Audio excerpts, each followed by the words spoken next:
There's some real good leaders, there's some real good players in there. There's going to be some tenacious Cardinals in the clubhouse next year. It's time. A new era is here. This is where it all starts. If by this you mean sucking, then yeah, although the Cardinals were also bad last year, so this isn't really the start of anything good, more so the continuation of shit, boy. Shit.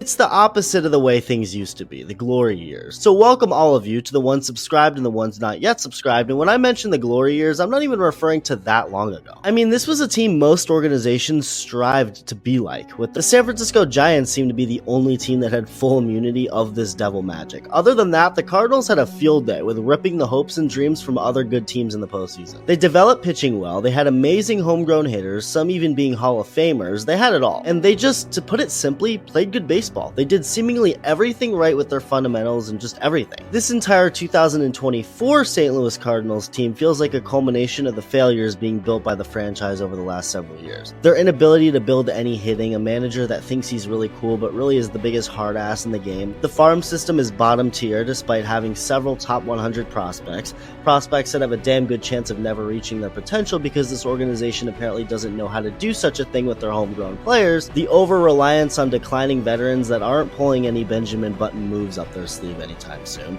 I mean, when you're building a starting rotation with an average age of 35 years old, you know this isn't a roster that screams future and talent that will be here terrorizing the league for years to come. And this is a good place to start, the rotation. They're all past their primes if they ever even had one. It's not like they're getting any star or future Hall of Fame caliber pitchers despite being older. I did like the Sonny Gray signing, as anyone would or should. He's one of the better pitchers in baseball, and someone who I think may be the most underrated pitcher in baseball. But a rotation full of guys in their mid to late 30s isn't sustainable, clearly. But I do see the vision, at least for this year, 2024, build a rotation full of veterans who eat innings with a really good bullpen to back them up. And with just about the only time you'll ever hear me credit the Cardinals in this video, this actually has mostly worked out. Bullpen really has been amazing, at least to start. Ryan Helsley has been one of the best relievers in baseball since 2022. They have Andrew Kittredge now, who was good with the Rays for many years. It's actually his first year outside that organization. Ryan Fernandez, someone who had never pitched in the big leagues before this year, has been really good. And then they have a couple of lefties with Jojo Romero, who's been really good so far, and Matthew Liberatore. And it's not even that the rotation has been that terrible either, it's just not at all deep, and you only have so many truly reliable guys to start with. Miles Michaelis hasn't been good dating back to all of last year. The dude eats innings, he makes a start. That's never the issue. The issue since 2023 has been the quality of those innings. And spoiler alert, those innings have been as useful as Thanos at the end of Avengers Endgame. And speaking of the word game, if you want to go watch the Cardinals lose, whether you're a fan of the team or want to see your team beat them, I have a deal to help you get tickets. With the MLB season completely off the ground running, that means you should go to some games. You should get some tickets, but tickets can be a hassle to get. Seeing if you get a good deal, a bad deal, it can get very annoying, and I get that. But you don't have to worry about that issue with Game Time, which is a fast and easy way to get tickets for everything you want to go to: sports, music, games, concerts, any type of thing you like. It has great last minute deals, all-in prices, views from your seat, and their best price guarantee. Game Time really helps with finding good last minute deals. It just makes it cheaper, less stressful. You find the lowest prices possible with event cancellation and job loss protection too, so you don't really have to worry about anything. It's done all of that for me. It's really made the process easy. I honestly can't complain. Game Time has only really helped me this MLB season. We're only a month in and it's really helped me big time. It's just really straightforward and tells me exactly what is and isn't a good deal. It really is cheap, and it can be even cheaper for you. So, here's how you do. All you need to do is download the Game Time app, create an account, and use promo code iTALK for $20 off your first purchase. Terms apply. Once again, download the app, create an account, and use promo code iTALK for $20 off your first purchase. Terms apply. Sonny Gray is good. Lance Lynn and Kyle Gibson have the ability to at least be decent. Again, the Cardinals didn't build the rotation with the intent on any of these guys necessarily being a Cy Young contender. They really are relying on veterans just doing their job, getting enough innings to hand off to a really good bullpen. And that's kind of worked, at least a little bit, at least to start. But again, it has as much depth as literally any character in a Tommy Wiseau movie. And so any pitcher getting hurt and having to miss time is more than not ideal for a rotation built like this. And even in the bullpen with a guy like Matthew Liberatore and the way he's been as a Cardinal overall, I would argue no matter what he does, it's just disappointing considering the circumstance it took to even get him to St. Louis in the first place, which leads us to the next thing, the fleecing. The St. Louis Cardinals have gotten fleeced harder than any bank robbery you can do in Grand Theft Auto. I mean, you know the saying, fool me once, shame on you. Fool me 7 times, shame on me, because it's pretty clear at this point that you can count on this front office making good trade decisions as much as you can trust Joss Whedon to make a good movie. You can't. When the Marlins were starting their rebuild to get into the current era that they're in that now has to rebuild, the Cardinals took the opportunity to trade for Marcell Ozuna. Ozuna has since gone on to be one of the game's best hitters in the last 2 seasons.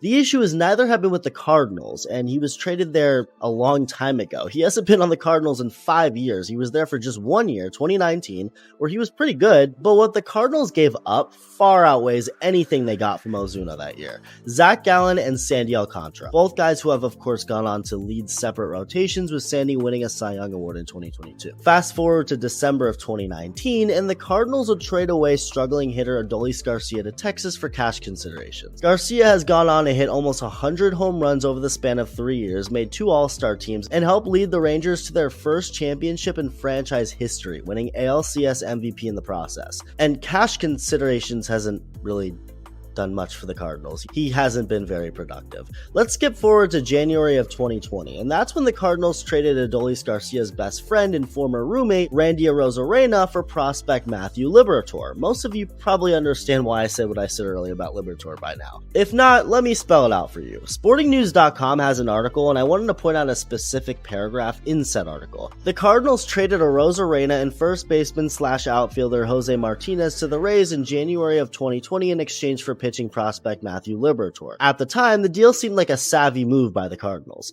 I'll sum it up better this way. The Red Sox traded Babe Ruth to the Yankees in January 1920 in exchange for cash.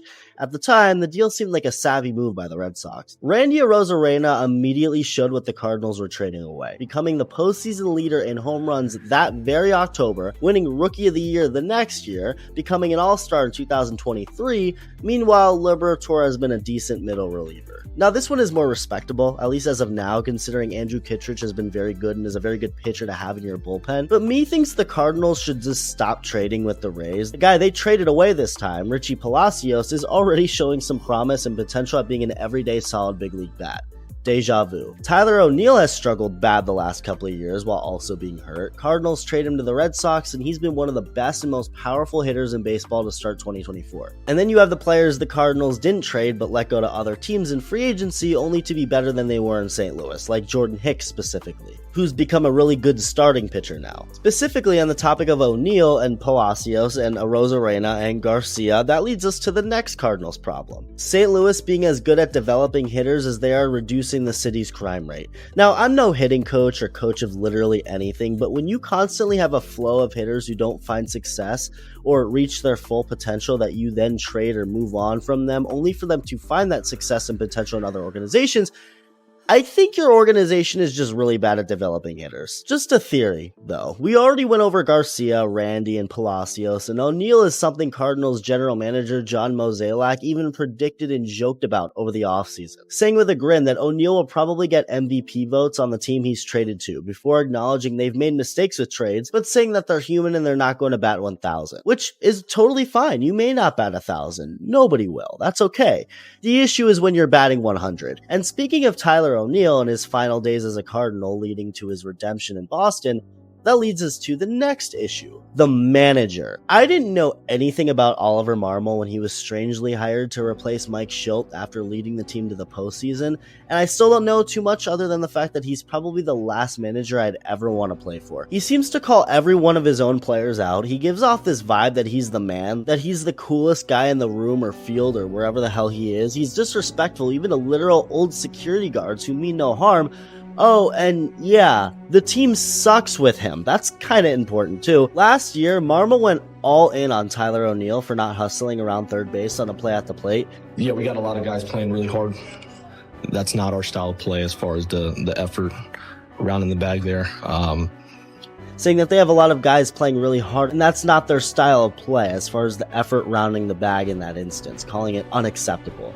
O'Neal didn't take too kindly to that, fighting back a little against what his manager said by saying he's out there every day grinding his ass off and giving it his all and trying to stay on the field for 162 games, while also acknowledging that he's got to get a better jump next time and get around the base a little quicker to be safe next time. So I think O'Neal was just thinking he had a rough time getting a good jump rather than the idea he wasn't hustling, saying he was trying to take a tight turn. And when watching what he did, it doesn't really seem like someone who isn't hustling. It's not that blatant. And I mean, look at how he's built. It's pretty blatant that he wouldn't be a very fast guy. And what's also blatant is what Marmol did this season, specifically calling out Paul Goldschmidt and Nolan Gorman as guys who aren't hitting doubles and homers, that they just aren't hitting basically. And although that is true, Marmol just seems very unprofessional with the way he handles things like this. We all know those two guys aren't hitting, guys who are supposed to be your two best hitters, but it's not like they aren't trying. I'm no manager, obviously, but wouldn't it be better to keep something so direct like this in-house rather than publicly dragging their names through the mud? The best thing Marmol has ever done for this team was get ejected in a game recently, which led to the Cardinals coming back to win. He had to leave the dugout, so they won. How's that contract extension you gave to Oliver Marmol before this season looking right about now? Just like Paul Goldschmidt all of a sudden, which has to be the most bizarre thing this season. From his rookie season on, Goldschmidt has been arguably the most consistent hitter in baseball. He's that amazing. He's rarely dealt with injuries, has been so reliable to stay on the field, has never had an OPS below 800. From 2011 through 2023, his first 13 years in the league, Goldie had a career 908 OPS, 7 All-Star appearances, 4 Gold Gloves at first base, 5 Silver Sluggers, an MVP award. I mean, there hasn't been any sign of injury or crazy regression, at least not to a point where he's unplayable. His 2023 season was a drop-off from his MVP 2022 season, but he was still continuing his run of being the most consistent hitter in baseball. This year, the drop-off and sudden collapse is so bizarre that it's like Paul Goldschmidt died and some decoy or humanoid took over, because whoever this is looks like Paul Goldschmidt, but he's most certainly not acting like Paul Goldschmidt. Paul Goldschmidt doesn't look like a pitcher trying to hit. He never has, yet all of a sudden he's now ungodly awful. And yes, regression comes with age, but not this bad and this drastic. Nolan Arenado has also shown some decline, not as steep as Goldie, but the overall idea that the Cardinals need to rely on these two guys is similar to the idea of how they built their starting rotation. It's not sustainable. It doesn't show any sign of a promising future and long-term window at winning, as you're relying on aging veterans who may never be what they once were. They probably won't. And it also doesn't help that nobody else is hitting other than Wilson Contreras, who broke his arm recently. And a couple of the Cardinals' new guys, Jordan Walker, who's in his second year, and Victor Scott, who's a rookie, both hitters, both had to be sent down to AAA. Jordan Walker was once the 4th best ranked prospect in not just the Cardinals organization, no, in all of baseball. It's only a matter of time before they both get traded to other teams and start thriving. That's how this tends to work, right? I mean, trusting any promising hitter in the hands of the St. Louis Cardinals to develop is like trusting Jeffrey Dahmer to babysit your children at this point. So where the hell do the Cardinals go from here? Blow it up. What they have going right now is clearly not working for any aspect of the organization. They're in the top half of payroll in baseball, yet have a terrible team. The farm system, like I said earlier, is in the bottom tier. The front office has been losing virtually every trade that they make. They can't seem to develop hitters into what they're supposed to be. It's time to start over, and it starts in the front office. Get a new leader there, a new decision maker, get a new manager, start building to a better and younger team. All things easier said than done, obviously. And I'm certainly no expert on anything, but it's clear what they currently have just isn't doing it, especially when you see the potential the rest of the division has and is already showing. Potential to be good this year and for years to come. So this new era you speak of may just be dead on arrival. Let me know what you think. Thank you for watching, and I'll see you soon.